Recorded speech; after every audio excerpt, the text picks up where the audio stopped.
நம் தியானத்துக்காக எடுத்துக்கொள்கிற பகுதி 2 ராஜாக்கள் புஸ்தகம் 7வது அதிகாரத்துல 1வது வசனத்தை நாம் வாசிக்கலாம். அப்பொழுது எலிசா கர்த்தருடைய வார்த்தையை கேளுங்கள், கர்த்தருடைய வார்த்தையை கேளுங்கள், நாளை இந்நேரத்தில் சமாரியாவின் வாசலிலே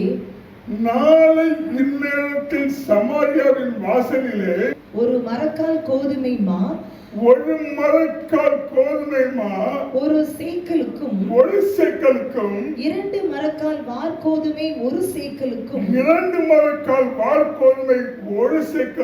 விற்கப்படும் என்று கர்த்தர் சொல்கிறார். எலிசா சமாரியா தேசத்துக்கு நேராக சொல்றான். நல்ல கவனிங்க, இந்த வார்த்தை வரும்போது சமாரியா தேசம் எப்படி இருக்கிறா? பஞ்சம் நிறைந்து போய் இருக்குது. பஞ்சம் கொடிய பஞ்சம். ஜனங்கள் உணவுக்கு இல்லாமல் செத்து கொண்டிருக்கிறார்கள்.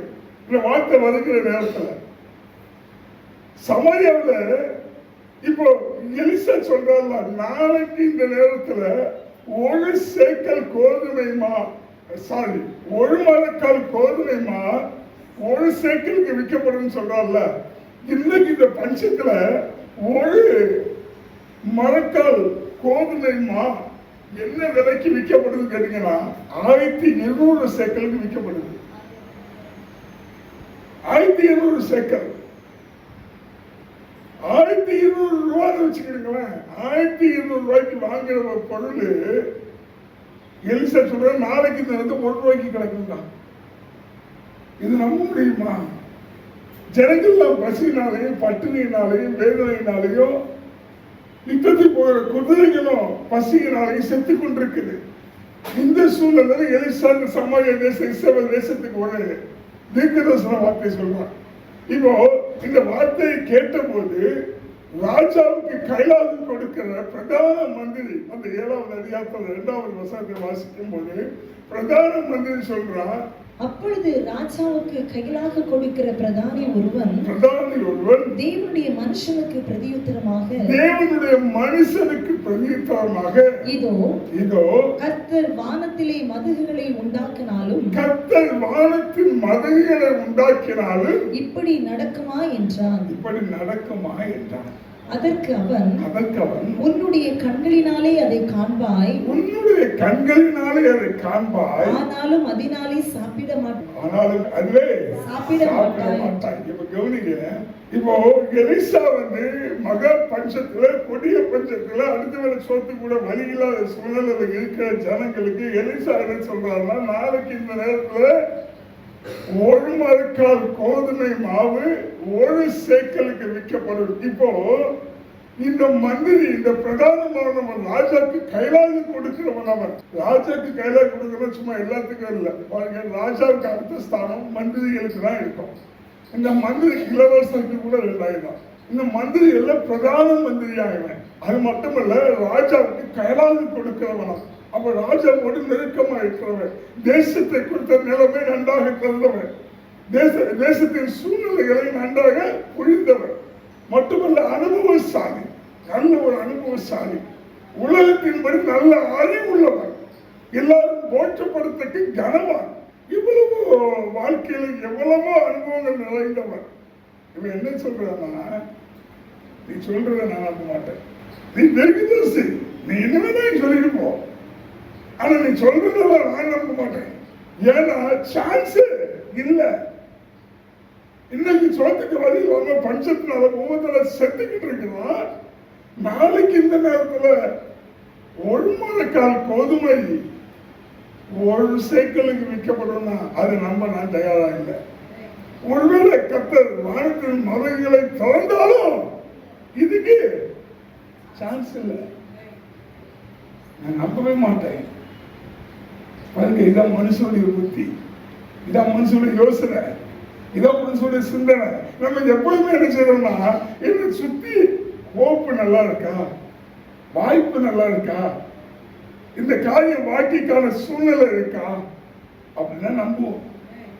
ஆனா கர்த்தர் எப்போதுமே ஏன் தெரியுமா யோகி சொல்ற, கிரகிக்க முடியாத காரியங்கள் செய்கிறவன், அவனுக்கு எதிரும் புதுமாவே செய்கிற காரியம் செய்கிறவர். நம்ம ஒண்ணு யோசிச்சுட்டு இருப்போம், அவர் நேர ஆப்போசிட்டா ஒண்ணு செய்வார். அப்படிப்பட்டவர் நம் தேவன். ஆனா எப்படி ஆகியிருக்கும்? உங்களுக்கு சொன்னதை செய்வார். இப்போ மந்திரி சொல்றான், அவனுடைய புத்தி ஏற்ற யோசனை வச்சு வாய்ப்பே இல்லை, சான்ஸே இல்லை, சந்தர்ப்பமே இல்லை. இது கூடாத காரியம். ஒருவேளை கத்தாது வானத்தின் மதங்களை திறந்தாலும் இதுக்கு வாய்ப்பு இல்லை அப்படின்னு இப்ப எலிசா சொல்றான், நீ நம்பாதனால உன் கண்கள்னால என்ன செய்வ காண்ப, ஆனாலும் இதை சாப்பிட மாட்டாய், இதை புசிக்க மாட்டாய், இதை சுதந்திரிக்க மாட்டாய். பாருங்க, நம்ம இது கானா தேசத்தை 12 பேர் பார்க்க போனான். 12 பேர் பிரிஞ்சு வந்து 2 பேர் சொன்னா தேசம் நமக்கு வாய்க்கும்னா, 10 பேர் சொன்னா வாய்க்காதுன்னு சொன்னவெல்லாம் பார்த்தான், என்ன செய்யல, சுதந்திரிக்கல. வாய்ப்புன்னு சொன்ன 2 பேர் என்ன செஞ்சான், பார்த்தது மட்டுமில்ல வார்த்தையை பேசுறான். இது நமக்கு வாய்க்கும்னு சொன்னான், நம்பினான், சுதந்திரித்தான். அதுபோல எப்பவும் நமக்கு என்ன சூழ்நிலை இருந்தாலும் சரி, எவ்வளவு நெருக்கடியான பிரச்சனை இருந்தாலும் சரி, நம்ம என்ன செய்யலாம், வார்த்தை இருக்குது. இந்த உலகமே முடிச்சு போனது போலயா வாழ்க்கைக்கு முன்னாடி காணப்படலாம், ஆனா அதன் மத்தியில உங்க வார்த்தை இருக்கு. இப்போ இந்த மனுஷன் சொல்றான், நான் நம்ப மாட்டேன்ட்டான். சரி, ஓகே, இவ்வளவு கொடிய பஞ்சம் வர காரணம் என்ன? இஸ்ரவேல் தேசம், சமாரியா தேசம் இவ்வளவு பெரிய பஞ்சம் வர காரணம் என்னன்னு கேட்டீங்கன்னா, சீரியா தேசத்து ராஜா என்ன பண்ணிட்டான்னா, இந்த சமாரியா தேசத்தை முற்றுகை போட்டு விட்டார். 2 ராஜாக்கள் புஸ்தகம் 6வது அதிகாரத்துல 24, 75 வாசிக்கலாம். இதற்கு பின்பு சீரியாவின் ராஜாவாகிய பெனாதாத் தன் ராணுவத்தை எல்லாம் கூட்டிக் கொண்டு வந்து சமாரியாவை முற்றுகை போட்டார். அதனால் சமாரியாவிலே கொடிய பஞ்சம். ஒரு கழுதை தலை 80 வெள்ளிக்காசுக்கும் புறாக்களுக்கு போடுகிற கார்படி பயிறு 5 வெள்ளிக்காசுக்கும் விற்கப்படும் மட்டும் அது முற்றுகை போட்டார்கள். நல்ல கவனிங்க, புறாக்கு போடுற பயிர் இருக்குல்ல, அது 5 வெள்ளிக்காசா. 1 வெள்ளிக்காசு தான் 12 சேக்கல், 5 வெள்ளிக்காசு தான் 60 சேக்கல். காப்பிடி பயிரை 60 சேக்கலுக்கு விற்குது. கோதுமை மாவில்ல, மனுஷன் சாப்பிடுற கோதுமை மாவில்ல, நம்ம திரைன்னு சொல்றோம்ல, இது திரை. புறாய்க்கு போடுற காப்படி திரை 60 சேக்கலுக்கு விற்குது. இந்த மாதிரி பஞ்சம் கொடிதா இருக்குது. காரணம் என்னன்னா, சீரியா தேசத்து ராஜா இந்த சமாரியாவை முற்றுகை போட்டு விட்டான். முற்றுகை போடுறதுனா என்ன? தேசத்தை சிவல் பிடிப்பது, தேசத்தை ஆளுமை செய்வது, தேசத்தை தன்னுடைய கைவசம் அடக்கிக் கொள்வது. இப்போ சீரியா தேசத்தின் ராஜா இந்த சமாரியாவை முற்றுகை போட்டதுனால என்ன நடக்குதுன்னா, ஒரு தொழிலும் செய்ய முடியல, ஒரு பிசினஸ் பண்ண முடியல, ஒரு விவசாயம் பண்ண முடியல. ஏன் என்ன சொல்ல போனா, ஒருவனும் தேசத்தை விட்டு வெளியே போக முடியாது, வெளியிருந்து ஒருவனும் என்ன செய்ய முடியாது, உள்ளே வர முடியாது. கிட்டத்தட்ட சொல்ல போனா ஊழலுக்கு உத்தரவு மாதிரி. இன்னும் சொல்லணும்னா, ஒரு பொருட்களை என்ன செய்ய முடியாது, உள்ள கொண்டு வர முடியாது, ஒரு பொருட்களும் உள்ளிருந்து வெளியே கொண்டு போக முடியாது. இருக்கிற தண்ணியை குடிக்கணும், கிடைக்கிற சாப்பாடை சாப்பிடணும், ஒண்ணு இல்லைன்னு என்ன செய்யணும், செத்து போகணும். இதான் சீரியா தேசத்தின் நிலைமை. நல்ல கவனிக்க, இந்த சமாரிய ராஜா சீரியாவை முற்றுகை போட்டதுனால சீரியாவுக்குள்ள ஒரு கொடுமையான பஞ்சத்தை சந்திக்குது. இந்த பஞ்சம் எப்படி இருந்துச்சு தெரியுமா? பஞ்சம்னு சொல்றேன்ல, பைபிள்ல இப்படி பஞ்சத்தை நீங்க பார்த்துக்க மாட்டீங்க. பைபிள்ல மட்டும் இல்ல, உலக வரலாற்றிலேயே இந்த பஞ்சத்துக்கு முன்னாடி இப்படி ஒரு பஞ்சம் நடக்கல, இதுக்கு பின்னாடி இப்படி ஒரு பஞ்சம் உலகத்திலே நடக்கல. சமீபத்தில் 2017 ஒரு தேசத்துல பஞ்சம் உண்டானதுனால அவங்க என்ன பண்ணாங்கன்னா பசியினால கையில கிடைத்த மனிதர்கள் சாப்பிடக்கூடாத உயிரினங்கள் அத்தனையும் அடித்து புசித்து சாப்பிடறதுனால தேசமே நம்முடைய உலக நாடுகளை அதை பார்த்து மிகவும் வாழ்ந்தினார்கள். அதை விட மோசமான பஞ்சம் இந்த சமாரியாவில் என்னன்னாக்கி வாசிக்கலாம். அதே 2 ராஜாக்கள் புஸ்தகம் 6வது அதிகாரத்துல 26 வாசிக்கலாம். இஸ்ரவேலின் ராஜா அலங்கத்தின் மேல் நடந்து போகையில் ஒரு ஸ்திரீ அவனை பார்த்து கூப்பிட்டு ராஜாவாகிய என் ஆண்டவனே எங்களை ரட்சியும் என்றாள். அதற்கு அவன் கர்த்தர் உன்னை ரட்சிக்காதிருந்தால் என்ன சொல்றேன்னா, ஏமா தேசம் பஞ்சமா இருக்குது, தேசத்துல ஒண்ணுமே இல்லை, நானே ஆண்டவரை நோக்கி பார்த்துட்டு இருக்கிறேன், கர்த்தரை ரட்சிக்க மாட்டாரான்னு சொல்லி பார்த்துட்டு இருக்கிறேன். கர்த்தர் ரட்சிக்காதுன்னா எங்கிருந்து ரட்சிக்க முடியும்? மட்டுமல்ல, வாசிக்கலாம், நான் எதிலிருந்து எடுத்து உன்னை ரட்சிக்கலாம்? களஞ்சியத்தில் இருந்தால் ஆகாரம் சேர்த்து வைக்கிற களஞ்சியத்தில் எடுத்து ரட்சிக்க முடியுமானா அங்க ஒண்ணும் இல்லை.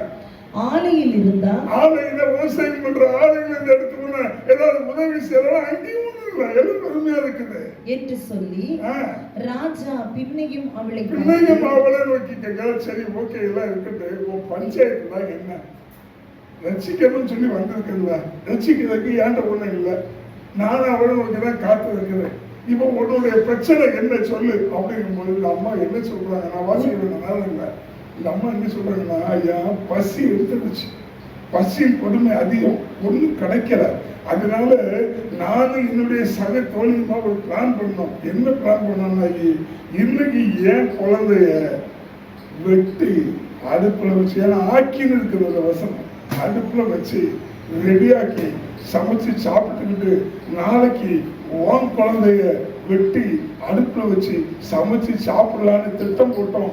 அதன்படி இன்றைக்கு என்னுடைய குழந்தையை தின்று விட்டோம், நேற்றைக்கு என்னுடைய குழந்தையை தின்று விட்டோம், இன்னைக்கு அவருடைய குழந்தையை திங்கணும். அவன் என்ன செய்தா, குழந்தைய ஒழிச்சுட்டான். இப்படி ஒரு வழக்கு ராஜா கிட்ட வந்து கேள்விப்பட்டிருக்கீங்களா? பெற்ற பிள்ளையை கொண்டு தின்றார்கள் செய்தி இதுவரைக்கும் கேள்விப்பட்டிருக்கீங்களா?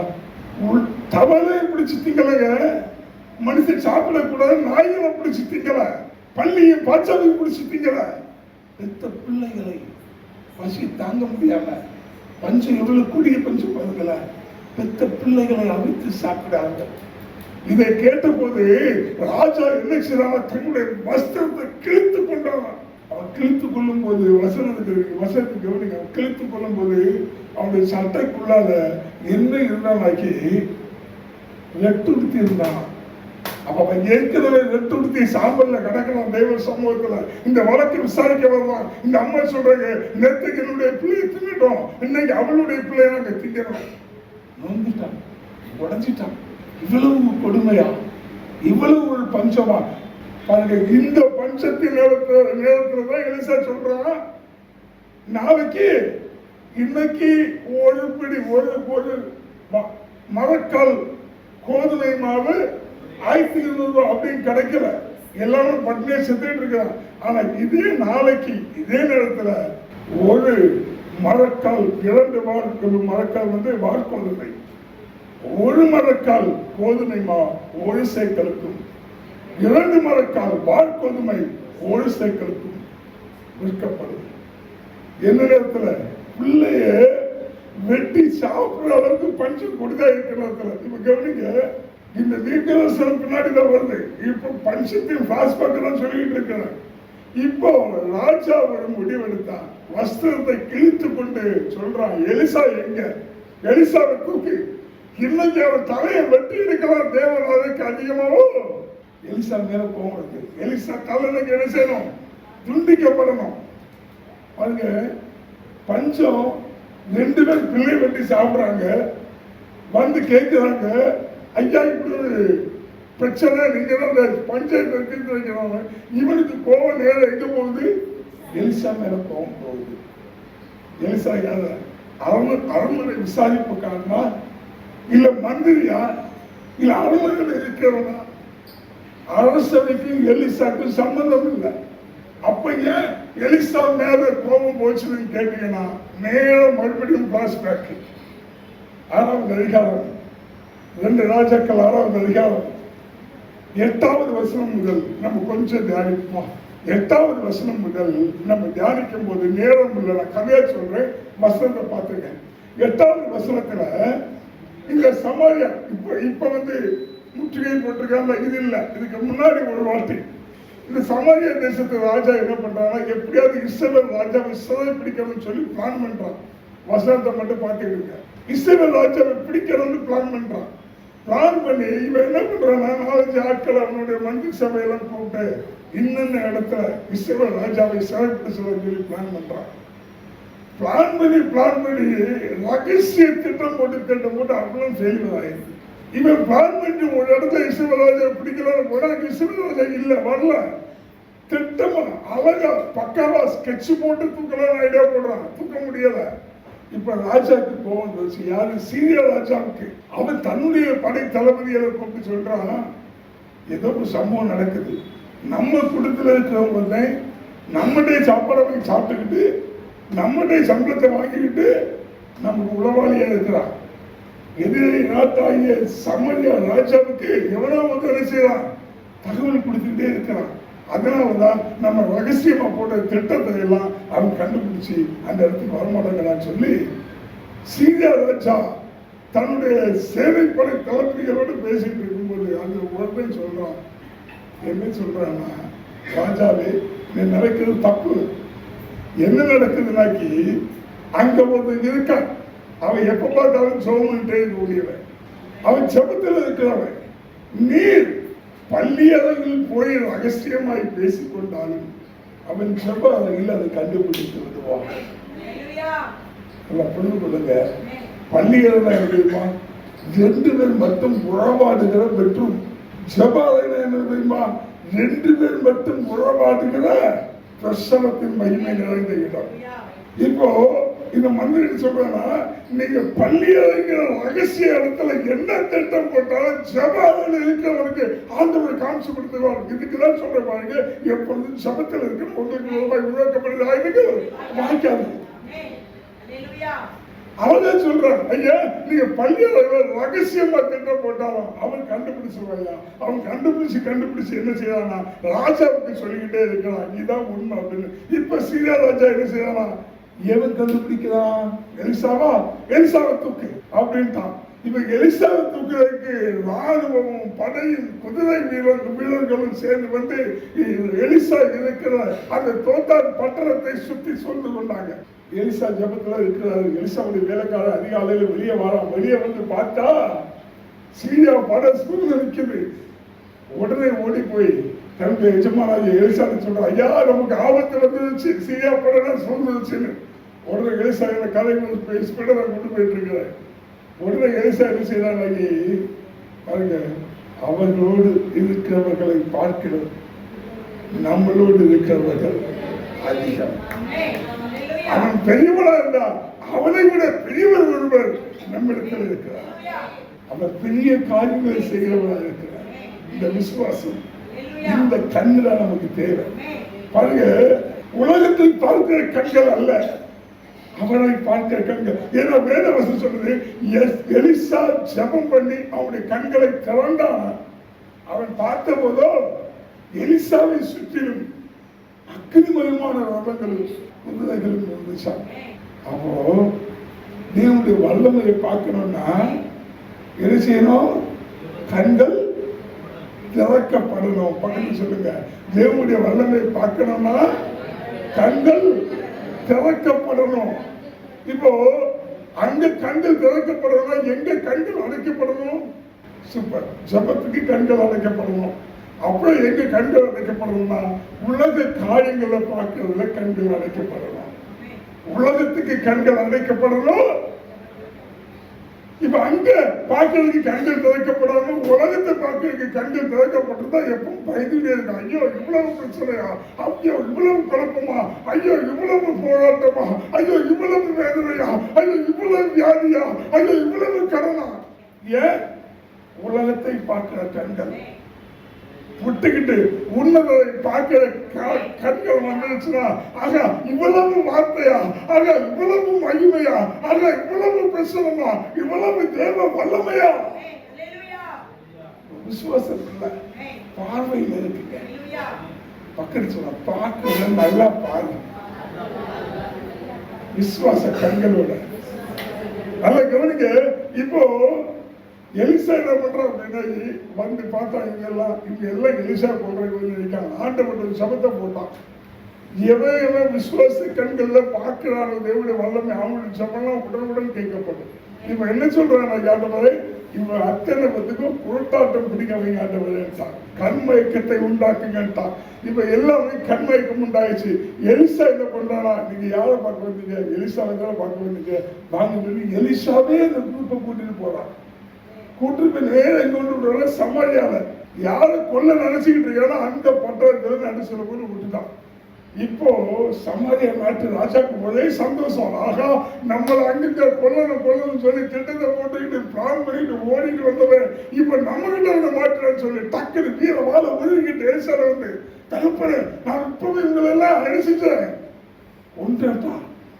அவனோட எலிசா சொல்லுவாரு, ரொம்ப மேல போகாத, நீ யுத்தம் பண்ணி பிடிச்ச ஆட்கள் கிடையாது, நீ சண்டை போட்டு நீ பயங்கரமா யுத்தம் பண்ணி கொண்டு வந்த ஆட்கள் கிடையாது, நீ ஒழுங்க அழைச்சி நல்ல சோத்தை போட்டு அவரை அனுப்பிவிடு. இப்போ இப்ப இப்ப இஸ்ரவேல் தேசம் எப்படி இருக்கிற செழிப்பா இருக்குது, ஏன்னா அந்த பஞ்சம் வரல, இது பிராஸ்பரிட்டி சொல்லிட்டு இருக்காரு. இப்ப எலிசா சொல்லிட்டான், வந்து கவனிக்கெல்லாம் நல்லா இருந்துச்சு, ஆகாரத்தை போட்டு அனுப்பிவிடு. வசனம் சொல்லுது, அங்க பெரிய விருந்து நடந்துச்சான், நல்ல சாப்பாடை போட்டு அனுப்பி விட்டுட்டாங்க. இப்ப நான் மறுபடியும் பஞ்சத்தின் நாட்கள்ல ராஜா நினைக்கிறான், வஸ்திரத்தை கிழித்து கொண்டு பிள்ளை சாப்பிட்டாக்கெல்லாம் என்னோட வஸ்திரத்தை கிழித்து கொண்டு நடக்கிறான். அன்னைக்கு எலிசாவை கொண்டு போட்டிருந்தான், இன்னைக்கு இந்த சமரியா என்ன செஞ்சுக்க மாட்டான், சீரியா என்ன செஞ்சுக்க மாட்டான். அந்த எலிசா கொண்டு வந்து இந்த சீரியா ஜனங்களை கொண்டு நம்ம தேசத்துக்கு நிப்பாட்டி இருக்கும்போது நம்ம அன்னைக்கு சீரியர்களை கொண்டு போடுறதுக்கு எலிசா சம்மதிச்சு போனா இன்னைக்கு சீரியா பண்றோம் இருக்காது. இன்னைக்கு ஒரு இப்படி நம்மளை வந்து முற்றியை போட்டிருக்க மாட்டான், இன்னைக்கு பஞ்சம் உண்டாயிருக்காது. அதனால உடனே என்ன செய்ய, எலிசாவை தூக்கு அப்படின்னு யாரு முடிவு எடுக்கா, இஸ்ரவேல் ராஜா முடிவு எடுக்கிறான். இந்த பஞ்சத்துக்கு காரணம் யாரு, எலிசா. இப்ப எலிசாவை தூக்கிறதுக்கு ஆட்கள் வராங்க. எலிசா என்ன பண்ணிட்டு இருக்கிறாங்க, மூப்படிகளோடு இது பேசிட்டு இருக்கிறாங்க, எலிசாவை தூக்கிறதுக்கு ஆட்கள் வராங்க. இப்பதான் எலிசா தீர்க்கதரிசனம் சொல்றான் பாருங்க. 2 ராஜாக்கள் 7வது அதிகாரம் 1வது வசனத்துல என்ன சொல்றேன்னா, நாளைக்கு இந்த நேரத்துல ஒரு மரக்கால் கோதுமை மாவு 1 சேக்கலுக்கு விற்கப்படும். இப்பதான் வந்து சொல்றான், இது வாய்ப்பு இல்ல, சான்ஸ் இல்ல, சந்தர்ப்பம் இல்ல, கர்த்தர் வானத்தின் மதங்களை திறந்தாலும் இதற்கு சாத்தியம் இல்ல அப்படின்ட்டு. அதை தொடர்ந்து வாசிச்சீங்க, நான் சொல்லுது வேறு வசனங்கள். கர்த்தர் அன்றைக்கு ராத்திரி, எலிசா சொன்ன அன்றைக்கு ராத்திரி சீரிய படைகள் கதிகலங்கி அவர்களுடைய ஆஸ்திகள், பொருட்கள், உடைமைகள், வெள்ளிகள் எல்லாவற்றையும் போட்டுக்கிட்டு ஓடி போகத்தக்கவாய் விடிமுழக்கங்களை உண்டாக செய்தார். கர்த்தர் கர்ஜனையை உண்டு பண்ணினான். இந்த சத்தத்தை கேட்டு சீரியா படைக்குள்ள என்ன உண்டாயிடுச்சுன்னா, இஸ்ரவேல் ராஜா என்ன பண்ணான், 2-3 தேசத்தை கூட துவங்கி கூப்பிட்டான், எகிப்தை கூட்டுட்டான், எல்லாம் சேர்ந்து நமக்கு விரோதமா படையெடுத்து வந்துட்டு இருக்கான். ஓடுறான் ராஜான்னு சொல்லி, துண்டை காணும் துணியை காணும்னு சொல்லி சீரியா வந்து நின்னா முற்றுகை போட்டிருந்தான்ல, அவன் ஓடுறான். எப்படி ஓடுறான்னா, எல்லாத்தையும் போட்டுட்டு ஓடுறான்.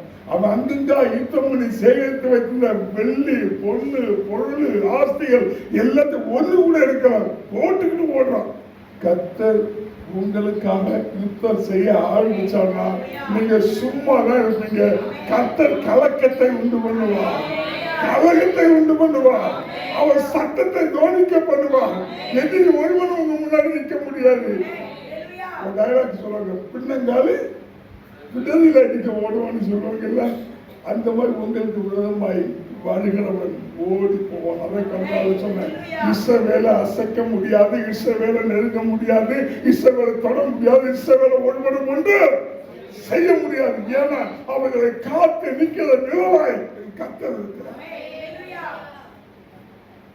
பக்கத்தில் சொல்லுங்க, எப்பொழுதும் உங்களை காத்து நிக்கிற நிழலாய் அவருடைய கரம் இருக்குது. அதனால நீங்க எப்பவும் ஒரு வார்த்தையை கொடுத்து போறீங்க பாருங்க. எப்பெல்லாம் சோர்ந்து போய், எப்பெல்லாம் ரொம்ப நொந்து போய், எப்பெல்லாம் பல கஷ்டங்கள்ல தவிப்போடு வந்து இருக்கிறோமோ, வந்த உடனே அவர் என்ன செஞ்சாரு? 5 லட்சம் கொண்டு போய் ஏன் மூலமா தந்தாதான் சொல்ல முடியுமா? ஆனா ஒண்ணு சொல்ல முடியும், எப்பெல்லாம் நான் சோர்ந்து போனோம், எப்பெல்லாம் நான் வேதனைப்பட்டனும், எப்பெல்லாம் கவலைப்பட்டனோ, எப்பெல்லாம் கலங்கி நின்றனோ, அப்பெல்லாம் வார்த்தையை தந்தார். அப்பெல்லாம் வார்த்தையை தந்தார். அந்த வார்த்தையை ஆற்றுகிறதா இருக்குது, அந்த வார்த்தையில தேற்றுகிறதா இருக்குது, அந்த வார்த்தையில நடத்துகிறதா இருக்குது. பாருங்க, சீரியா படம் எல்லாம் ஓடி போயிடுச்சு. இப்போ ஒரு 4 பேர் பார்த்துக்கிட்டு வந்து சொல்றான், சீரியா படையெல்லாம் போயிடுச்சுப்பா, அங்க எல்லாம் விளக்கமா சொல்லிட்டு இருக்க நேரம் இல்லை, அங்க எல்லாமே வீதி வீதியா கிடக்குதுப்பா, நீங்க அனுப்புறீங்களாக்கி போய் எடுக்கலாம். நீங்க பாருங்க, ஒரு நாட்டுல யுத்தம் பண்றதுக்கு என்ன பொறுத்தளவு வேதத்துல வாசிக்கும் போது எந்த நாடுகள் யுத்தம் பண்றதுக்கு குதிரைகள் பாத்தீங்கன்னா 10,000 குதிரைகள் இருக்கும், 20,000 குதிரைகள் இருக்கும். இங்க வசனம் தெளிவா சொல்லுது, 5 குதிரை இருக்கும். மீதி குதிரைகளும் பசியில செத்து போச்சு. 5 குதிரை தான் இருக்குது. இதுல 2 குதிரை எடுத்து போய் பார்க்கலாம், சீரியா படை எங்க இருக்குது? ஒண்ணும் இல்லை, அவ்வளவு பொருட்களும் சிதறி கிடக்குது. உடனே சீரியா ஓடி போயிட்டான உடனே சமய ஜனங்கள்லாம் முட்டி மோதி வந்து தங்களுடைய அந்த ஆபரணங்களையும் அந்த வெள்ளியையும் அந்த பொருட்களை அள்ளி கொள்ளும் போது வந்து நின்றுட்டு, டேய் அங்க போ, அந்த வரிசையில வா, நீ இந்த வரிசையில வா, நீ இப்படி வான்னு சொல்லிட்டு இருக்க. யாத்தையுமா சொன்னால எலிசாட்ட, வானத்தின் மதகுகளை திறந்தால் நான் நம்ப மாட்டேன். அவன் ஏன்னா பிரதான மந்திரி இல்ல, அவன் வந்து நின்றுட்டு ஒழுங்குபடுத்தினான் ஒழுங்கு வாசல்ல, இங்க வந்து குறுக்க சாடுறான், ஐயோ வெள்ளி வெள்ளி வெள்ளின்னு, இல்ல பின்னாடி வா, லைன்ல வா அப்படின்னு சொல்லிக்கிட்டே இருந்தா மக்கள்லாம் பார்த்தாங்க. இவன் என்ன செய்ய, இவனுக்கு மேல யாரு மிதி சொல்லி இவனை யாரு மிதிச்சு இவன் மக்களுக்கு காலில் விழுந்து செத்தே போயிட்டான். அதான் எலிசா சொன்னான், நீ கண்ணார பாப்ப, ஆனா ருசிக்க மாட்டேன், சாப்பிட மாட்டேன், அதை சுதரிக்க மாட்டேன். அப்ப பாருங்க, கண்களால வசனத்தை பார்ப்பதல்ல, அதை நம்பணும். வசனத்துக்கு பஞ்சம் இல்லை. என் வாழ்க்கையில எத்தனை வாக்கு அளவே இல்லை சொல்றோம்ல, எத்தனை வாக்கு திட்டங்களை நம்பணும், எத்தனை வார்த்தைகளை பிடித்துக் கொண்டோம், எத்தனை வார்த்தைகள் இருந்து வாழ்க்கையில் நிச்சயமா கிரியை செய்யும் சொல்லி அந்த வார்த்தையை சொல்லி நம்ம ஜெபிக்கிறவங்களா இருந்தோம். சொல்றான், வானத்தின் மதுகளை திறந்தால் அது சான்ஸ் இல்லைன்னா பார்த்தான், ஆனா புசிக்க முடியல, அதை சாப்பிட முடியல. ஒரே நாளில் வசனம் மேற்கொண்டு வாசிக்கும் போது எலிசா சொன்னபடியே அடுத்த நாள் மாலை வேளையில 1 மரக்கால் கோதுமை மா 1 சேக்கலுக்கும், 2 மரக்கால் வார்கோதுமை மா 1 சேக்கலுக்கும் விற்கப்படும்படியான அந்த பஞ்சத்திலிருந்து ஒரு பெரிய செழிப்பை கட்ட நாங்க என்ன கேட்கிறதுனா, இங்க என்ன தெரியுமா வேலை செஞ்சிச்சு, தீர்க்கனுடைய வாயிலிருந்து புறப்பட்ட கர்த்தருடைய வார்த்தைக்கு நீ செஞ்சிச்சு. ஒரு ஊழியக்காரரை கொண்டு கர்த்தர் நிப்பாட்டுவார்னா, அந்த ஊழியக்காரர் மூலமாக கர்த்தர் உங்களோட ஒரு வார்த்தையை பேசுகிறார்னா, அந்த வார்த்தையை நீங்க நம்பணும், அந்த வார்த்தையை நீங்க விசுவாசிக்கணும், அந்த வார்த்தையோட வாழ்க்கையில மகிமையான காரியங்களை கொண்டு வரணும்னு சொல்லி விசுவாசிக்கும் போது மகிமைப்படுறது தீர்க்கன் அல்ல, மகிமைப்படுறது ஊழியக்காரர் அல்ல, கர்த்தர் மகிமைப்படும்படியான காரியங்களை உங்களுடைய வாழ்க்கையில செய்வாருங்க. சமய தேசம் அதை போல ஒரு பஞ்சத்தை அதுக்கு பின்னாடி பார்க்கவே இல்லையா, கொடிய பஞ்சத்தை அனுபவிச்சிச்சு. ஆனா அதே மகிமையான பிளஸிங்க, மகிமையான ஆசிரியத்தை, மகிமையான தேவனுடைய கருத்தை வல்லமையை பெற்றுக் கொண்டது. காரணம் தெரியுமா, எவ்வளவு வேதனை இருந்தாலும் சரி, எவ்வளவு கஷ்டத்துல இருந்தாலும் சரி, எவ்வளவு சோதனை இருந்தாலும் சரி, வாஞ்சியோடு வந்தீங்கல்ல, தாகத்தோடு வந்தீங்கல்ல, ஏகத்தோடு இந்த 3 மாடி ஏறி வந்தீங்கல்ல, வந்தது வார்த்தை. வந்த உங்களுக்கு வந்தது வார்த்தை. என்ன கிடைச்சுன்னா வார்த்தை கிடைச்சு. பக்கம் சொல்லுங்க, உங்களுக்கு நேராக கர்த்தருடைய வார்த்தை வந்ததுக்கு வார்த்தையை பிடிச்சுக்கிடுங்க. நான் இன்னைக்கு சொல்றேன், இந்த மாசம் வாக்கத்துல ஆண்டு நமக்கு என்ன பேசலாமா? ஆராய்ந்து முடியாத பெரிய காரியங்களை எண்ண முடியாத அதிசயங்கள். இன்னைக்கு ஆண்டு மறுபடியும் என்ன பேசுறாருன்னா, கிரகிக்க முடியாத பெரிய காரியங்களை செய்வேங்கிறார். உன் புத்திக்கு எட்டாத, உன்னால சிந்திக்க முடியாத, உன்னால யோசிக்க முடியாத பெரிய காரியங்களை செய்வேன்னு கர்த்தர் சொல்றாரு. அவன் நல்லா புரிந்து கொள்ளுங்க. ஆண்டவரே, என் சூழ்நிலை மோசம், எனக்கு சூழ்நிலைக்கு பிரச்சனைகள் அதிகம், இதற்கு எப்படி தப்பி பிழைப்பேன் என்பது எனக்கு வழி தெரியல. நான் உங்களை நோக்கி பார்க்கிறேன், நான் உங்களை நோக்கி பார்க்கிறேன். நீங்க கொடுத்த வார்த்தை என் வாழ்க்கையில கிரியை செய்யணும்னு சொல்லி ஒவ்வொரு நாளும் இந்த வார்த்தையை வைத்து எந்த ஒரு தேவப்புல செபிக்க ஆரம்பிக்கிறானோ, வார்த்தை இல்லாம உங்க வாழ்க்கையில ஆசீர்வாதம் இல்லை. நம்ம இன்னைக்கு நல்லா இருக்கிறதுக்கு மிக அத்தியாவசியமான ஒண்ணு இருந்ததுன்னா திங்கிறல்ல. எதை தின்னாலும் சரி, எதை தின்னாலும் சரி, சோட்டத்தினாலும் சரி, இல்லை என்ன தின்னாலும் சரி, அதனுடைய அடிப்படை விதை. விதை விதை தான் வார்த்தை. விதை இருந்தா வளர்ச்சி வரும், செழிப்பு வரும். வார்த்தை உங்க வாழ்க்கையில இருந்தா வளர்ச்சி வரும், செழிப்பு வரும், ஆசீர்வாதம் வரும்.